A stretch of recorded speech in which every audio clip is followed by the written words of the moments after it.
Right ఇక details చూస్తే జార్ఖండ్ లో రాజకీయ సంక్షోభానికి తెరతీశారు చెంపై సోరెన్. బీజేపీలో చేరడానికి మాజీ సీఎం చెంపై సోరెన్ సిద్ధమయ్యారు.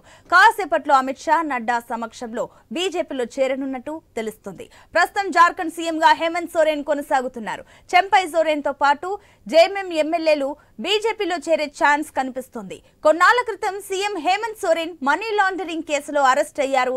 దీంతో ఆయన తన సీఎం పదవికి రాజీనామా చేయగా JMM MLA Champai Soren CM గా ప్రమాణ స్వీకారం చేశారు. అయితే బెయిల్ పై జైలు నుంచి హేమంత్ సోరెన్ విడుదల కావడంపై చెంపై సోరెన్ సీఎం పదవికి రాజీనామా చేశారు. అనంతరం హేమంత్ సోరెన్ సీఎం గా బాధ్యతలు తీసుకున్నారు. అప్పటి నుంచి జేఎంఎం పార్టీకి చెంపై సోరెన్ కాస్త దూరంగా ఉంటున్నారు.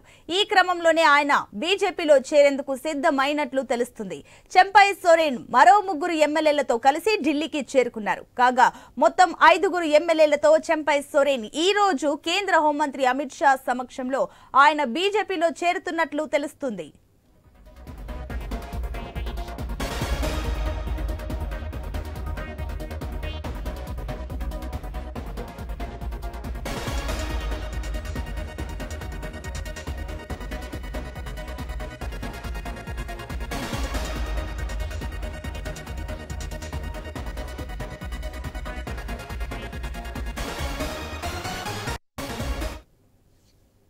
జార్ఖండ్ లో రాజకీయ సంక్షోభానికి తెరతీశారు చెంపై సోరెన్. బీజేపీలో చేరడానికి మాజీ సీఎం చెంపై సోరెన్ సిద్ధమయ్యారు.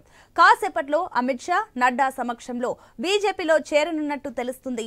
ప్రస్తుతం జార్ఖండ్ సీఎం గా హేమంత్ సోరెన్ కొనసాగుతున్నారు. చెంపై సోరెన్ తో పాటు జేఎంఎం ఎమ్మెల్యేలు బీజేపీలో చేరే ఛాన్స్ కనిపిస్తుంది.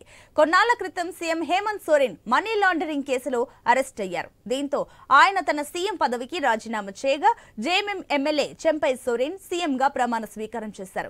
అయితే బెయిల్ పై జైలు నుంచి హేమంత్ సోరెన్ విడుదల కావడంతో చెంపై సోరెన్ సీఎం పదవికి రాజీనామా చేశారు. అనంతరం హేమంత్ సోరెన్ సీఎం గా బాధ్యతలు తీసుకున్నారు.